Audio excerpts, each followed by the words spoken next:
I'm Ashley Caplow, and I'm a fourth-year student. And I'm Ashley Mangus, and I'm also a fourth-year student. We chose our pathway pretty much just kind of by starting out talking to upperclassmen, kind of getting a feel for each of the different pathways and what they all involved. We ended up ultimately choosing healthcare delivery just because we knew that the kind of project that we were looking to do would fit best into that pathway. So I don't like research, so that ruled the research pathway out for me.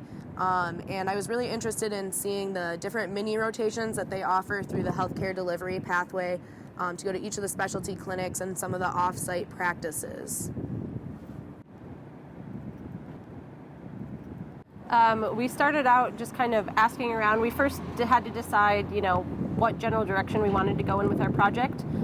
We actually came up with our area of focus after attending an interprofessional forum at the School of Pharmacy, and it was just a big forum with students from the medical, dental, pharmacy, nursing, and social work schools, and that kind of got us, set us in the direction of interprofessional collaboration, working with students and clinicians from other professions.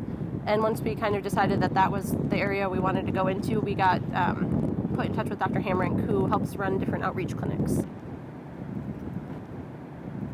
We started by just chatting with Dr. Hamrink.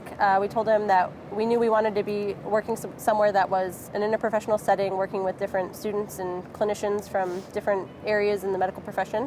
So he put us in contact with Hamilton Clinic, which is an interprofessional clinic in Flint.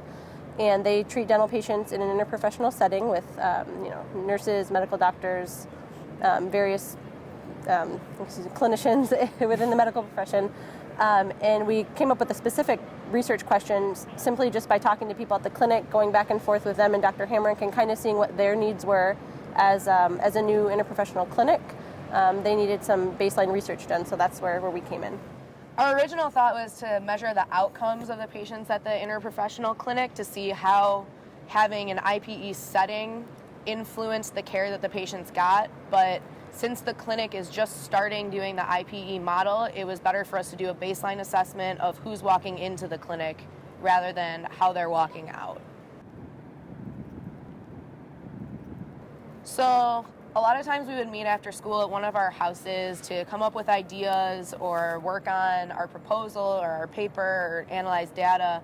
But the majority of it we ended up doing via a Google Doc. We would both hop on at the same time or go on whenever we had a minute. It's also really difficult to coordinate schedules with a bunch of different clinicians and our schedules and Dr. Hamrink and Dr. Fitzgerald. We're all really busy, so finding a time to meet up with them also delayed our project a little bit, so that was also a way we had to change. Yeah, so start, getting ideas early because stuff does take time. Even if it's a simple project, it can take longer than you expect. So.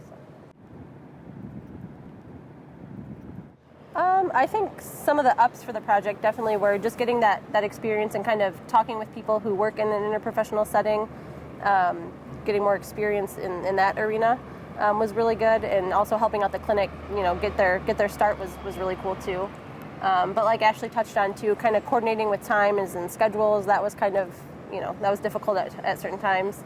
But overall, we think it went fairly well. Yeah, it was also really interesting to see how much work actually goes into creating an interprofessional environment.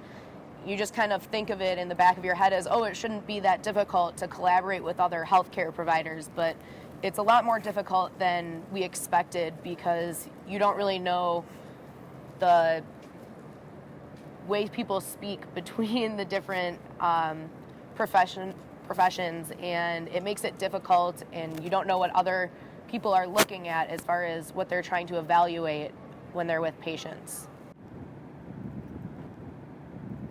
So one of the biggest things about our project is that interprofessional collaboration is becoming a huge part of healthcare in this country, and there's not a lot of baseline assessments, there's not a lot of research done on how that benefits the patients. So ours is just kind of skimming the surface and setting it up for future people to continue our project and determine how having an IPE environment actually benefits the patients so that more people can start setting up clinics like this.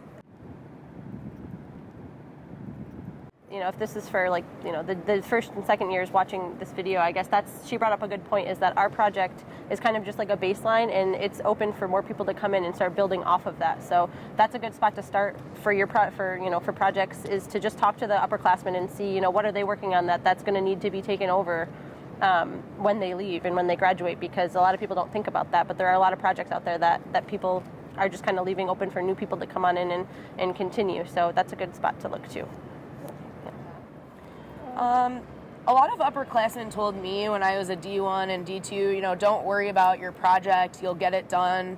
And I definitely wish that was not the advice I had gotten. Yeah. I wish someone had told me to start right away so that I wasn't, 2 weeks away from my project being due and still fine-tuning it. It would have been nice to not have to worry about this as a D4. So definitely get started earlier. Talk to upperclassmen. Talk to your guides and a mentor to see if there are any projects that already exist, like Ashley said, that you may want to jump on and kind of continue. Because getting started is really going to be your saving grace by the time you're a D4.